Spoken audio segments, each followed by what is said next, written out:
안녕하세요. 혜련 스님입니다.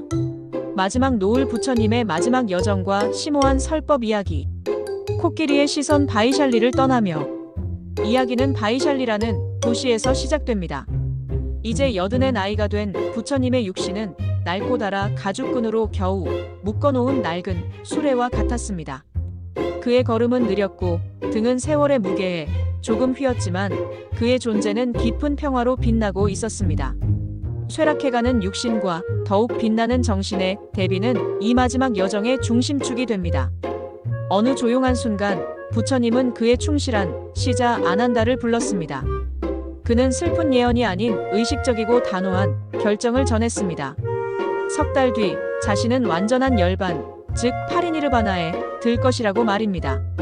이것은 그에게 닥쳐온 운명이 아니라 그가 마음챙김으로 들어가기로 선택한 과정이었습니다. 그는 살고자 하는 의지를 내려놓겠다고 표현함으로써 죽음조차도 두려움의 대상이 아닌 가르침의 일부로 삼았습니다. 이 부분의 정점은 바이샬리를 떠나는 순간입니다. 성문을 나선 부처님은 걸음을 멈추었습니다. 그리고 마치 거대한 코끼리가 몸을 돌리듯 천천히 온몸을 돌려 자신이 마지막으로 머물렀던 도시를 돌아보았습니다. 이 코끼리의 시선은 단순한 돌아봄이 아니었습니다. 그것은 마음을 다해 모든 것을 온전히 바라보는 마지막 행위였으며 미련 없이 놓아주는 방법을 몸소 보여주는 고요하고도 강력한 장면이었습니다. 이 모습은 다가올 모든 여정의 시작을 알리는 상징적인 순간으로 남았습니다. 부처님은 자신의 죽음이라는 사건을 스스로 통제하며 이를 수동적인 소멸이 아닌 능동적인 가르침으로 승화시켰습니다. 그는 쇠락하는 자신의 몸을 통해 모든 것은 변하고 영원하지 않다는 무상의 진리를 마지막으로 설법하고 있었던 것입니다. 진리의 등불, 진리의 섬 파바로 가는 길의 설법. 부처님의 마지막 여정은 그 자체가 살아있는 설법이었습니다. 개인에서 그가 남긴 가르침, 즉 법으로 권위가 넘어가는 과정을 보여주는 길이었습니다. 부처님과 제자들은 마을에서 마을로 걸었습니다. 머무는 모든 곳이 마지막 가르침을 위한 법석이 되었습니다. 스승의 쇠약한 모습을 지켜보던 아난다의 마음은 무거웠습니다. 마침내 그는 부처님께 간절히 여쭈었습니다. 세존이시여, 당신께서 열반에 드시면 이 교단은 누가 이끌어야 합니까? 저희는 이제 누구를 의지해야 합니까?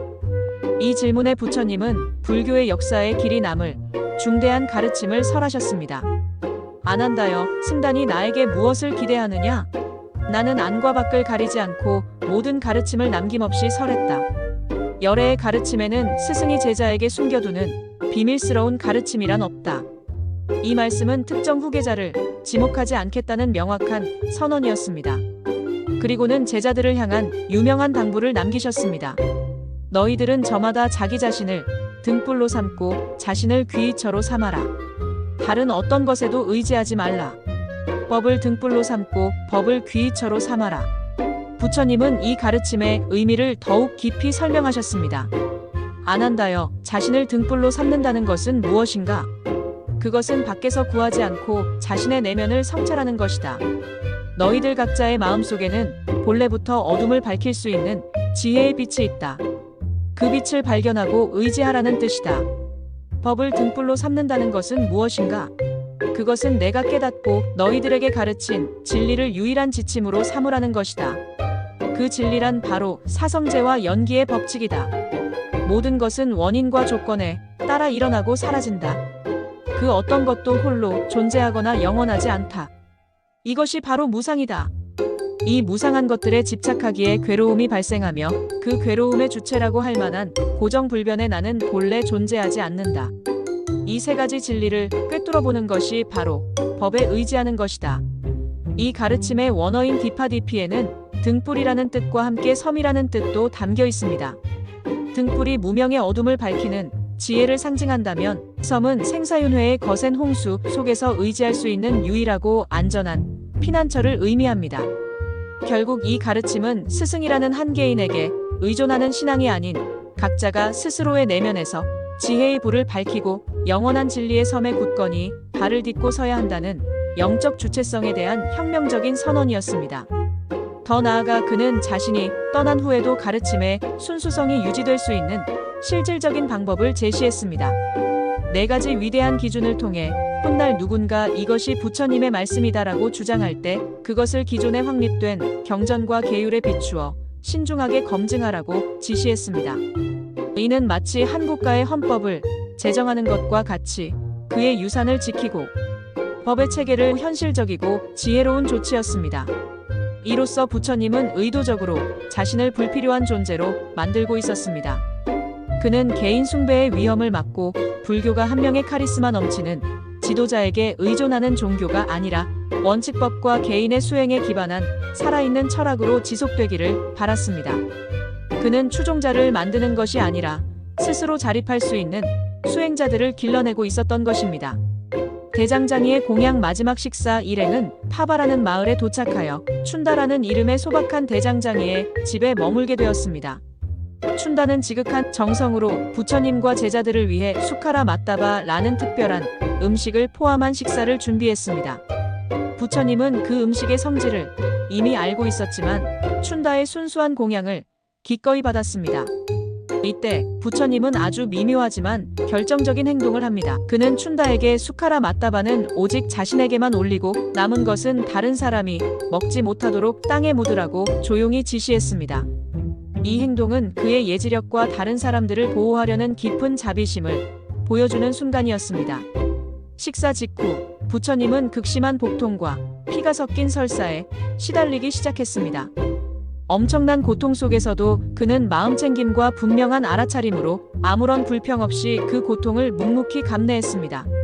자신의 육체적 고통보다 부처님의 마음을 더 사로잡은 것은 공양을 올린 춘다에 대한 걱정이었습니다. 그는 즉시 아난다를 돌아보며 간절하고 단호하게 명령했습니다. 훗날 어느 누구도 춘다를 비난하지 못하게 하라는 것이었습니다. 부처님은 세상에서 가장 큰 공덕을 쌓는 2가지 공양이 있으니 하나는 깨달음을 얻기 직전의 공양이고 다른 하나는 완전한 열반에 들기 직전의 공양이라고 설명했습니다. 그는 춘다가 바로 그 위대한 공덕을 쌓았다고 선언했습니다. 자신의 죽음의 원인이 될 수 있는 사람의 평판을 보호하는 것이 그의 최우선 과제였습니다.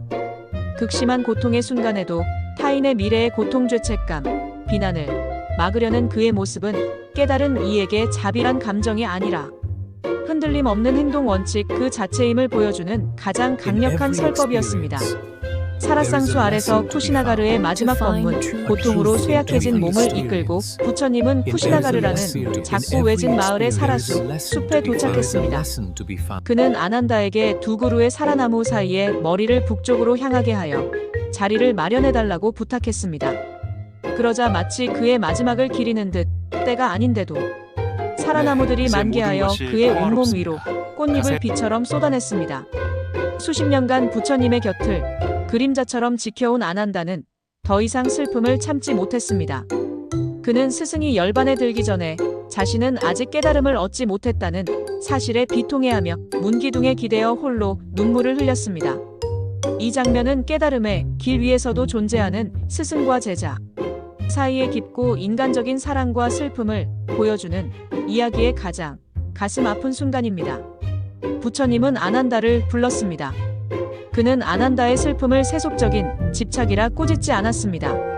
오히려 그의 오랜 헌신과 봉사를 부드럽게 칭찬하며 위로했습니다. 아난다여, 슬퍼하지 말라.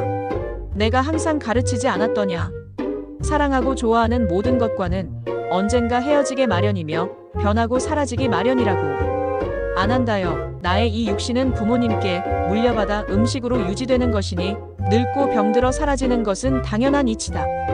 그러나 열애의 참된 몸은 이 육신이 아니다. 내가 깨달은 진리 즉 법이 바로 열애의 참된 몸이다. 이 법신은 생겨나지도 사라지지도 않으니 너희들이 법을 보는 것이 곧 나를 보는 것이다. 내가 떠나더라도 법은 영원히 너희들의 스승이 될 것이다. 죽음이 임박한 그 순간에도 수바따라는 이름의 한 늙은 수행자가 의문을 풀기 위해 부처님을 찾아왔습니다. 제자들이 그를 막아섰지만 부처님은 그 소리를 듣고 그를 만나기를 청했습니다. 그는 마지막 남은 힘을 다해 수바따에게 수바따여, 어떤 가르침에든 성스러운 팔정도가 없다면 거기에는 참된 수행자가 있을 수 없다. 오직 이 법과 유래만 팔정도가 있기에 여기에만 참된 수행자가 있다. 고 설하셨고 수바다는 그 자리에서 깨달음을 얻어 그의 마지막 직계 제자가 되었습니다. 마침내 부처님은 모여있는 모든 제자들을 향해 마지막 법문을 시작하셨습니다. 먼저 그는 제자들의 마음에 한 점의 의심도 남기지 않으려 하셨습니다. 비구들이여, 그대들은 내가 가르친 법과 계율에 대해 어떠한 의심이라도 있는가? 있다면 지금 물으라. 이것이 마지막 기회이다. 부처님은 3번이나 물으셨지만 제자들은 침묵으로 답했습니다. 그들의 침묵은 스승의 가르침이 온전히 전해졌음을 의미했습니다. 그러자 부처님은 유언과도 같은 가르침의 정수였습니다. 비구들이여, 내가 열반에 든 후에는 마땅히 계율을 존중하고 공경하기를 어둠 속에서 빛을 만난 듯 가난한 이가 보배를 얻은 듯 하라. 마땅히 알라. 이것이 바로 너희들의 큰 스승이니 내가 세상에 있더라도 이와 다르지 않을 것이다. 계율은 모든 선한 공덕의 기초이며 계율이 굳건해야만 선정과 지혜가 생겨날 수 있다. 계율을 굳게 지키는 이는 후회와 불안이 없으므로 마음이 평온하고 그 평온한 마음 위에서 비로소 세상을 있는 그대로 볼 수 있는 힘이 길러진다. 너희들은 마땅히 눈, 귀, 코, 혀, 몸, 뜻의 6 감각기관을 잘 단속하여 욕망에 빠지지 않도록 하라. 감각기관이라는 도둑이 너희 마음의 공덕을 훔쳐가지 못하도록 늘 깨어 있어야 한다. 마음이 모든 악의 근원이니 마음을 제어하기를 힘쓰라. 사나운 코끼리를 조련사가 쇠갈고리로 다스리듯 맹렬한 불길을 끄듯 너희 마음의 동요를 잠재워야 한다. 음식을 대할 때는 좋은 약을 먹듯 탐하지 말고 오직 이 몸을 지탱하여 도를 닦기 위함이라고 생각하라. 또한 낮에는 부지런히 선법을 닦고 밤에도 수행을 게을리하지 말며 헛되이 잠으로 일생을 보내지 말라. 무상의 불길이 온 세상을 태우고 있음을 명심하고 한시바삐 자신을 구제하기 위해 힘쓰라. 만족할 줄 아는 삶을 살라. 만족을 모르는 자는 부유해도 가난하고 만족을 아는 자는 가난해도 부유하다. 세속의 헛된 명예와 이익을 탐하지 말고 고요히 머물며 지혜를 닦는 즐거움을 추구하라. 세상의 모든 것은 결국 허물어지고 불안한 것이니 마땅히 지극한 마음으로 나고 죽는 윤회의 사슬에서 벗어날 해탈의 길을 구하라. 모든 당부를 마치신 부처님은 그의 영원한 마지막 유훈을 남기셨습니다. 비구들이여, 이제 그대들에게 마지막으로 이르노니 세상에 형성된 모든 것은 변하기 마련이다. 그것들은 영원하지 않다. 게으름 없이 부지런히 정진하여 그대들 자신의 구원을 성취하라. VA와 EADHAMM 4KH야 APPAMD 너 샘프DETH 속박을 벗어나 위대한 열반. 이제 이야기의 흐름은 극적으로 느려집니다. 부처님은 오른쪽 옆구리를 바닥에 대고 고요하고 마음챙김의 상태로 누워 있었습니다. 그리고 그는 마지막으로 의식의 가장 깊은 곳을 향한 여정을 시작했습니다. 경전은 그가 초선정부터 제사선정까지의 명상 단계를 차례로 거쳐 물질을 넘어선 무색계의 영역까지 나아갔다가 다시 그 모든 단계를 거슬러 내려왔다고 기록합니다. 이 과정은 기술적인 설명이 아니라 의식의 마지막 탐험이자 존재의 속박을 하나씩 풀어내는 장엄한 의식으로 묘사됩니다. 모든 명상 단계를 거친 후 부처님은 마침내 완전한 열반, 파리니르바나에 들었습니다. 그 순간은 어떠한 고통이나 마지막 숨결도 없이 마치 등불의 불꽃이 조용히 꺼지듯 완전한 고요와 평화 속에서 이루어졌습니다. 때 아닌 사라수 꽃잎들이 그의 몸 위로 고요히 쏟아져 내렸습니다.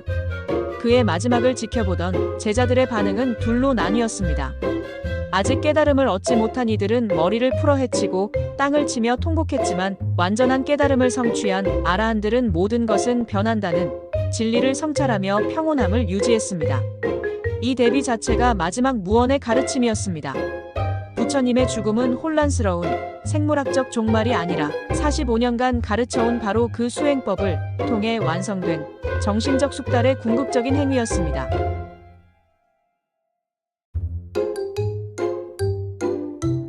그는 인간이 가장 두려워하는 경험인 죽음조차도 완전한 알아차림과 평온 속에서 맞이할 수 있음을 그의 마지막 숨으로 증명해 보인 것입니다.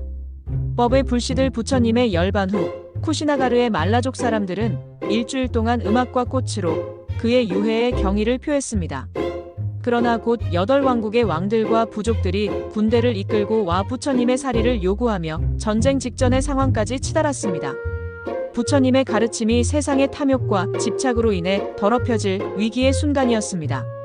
이 갈등은 도나라는 이름의 한브라만 학자의 중재로 평화롭게 해결되었습니다.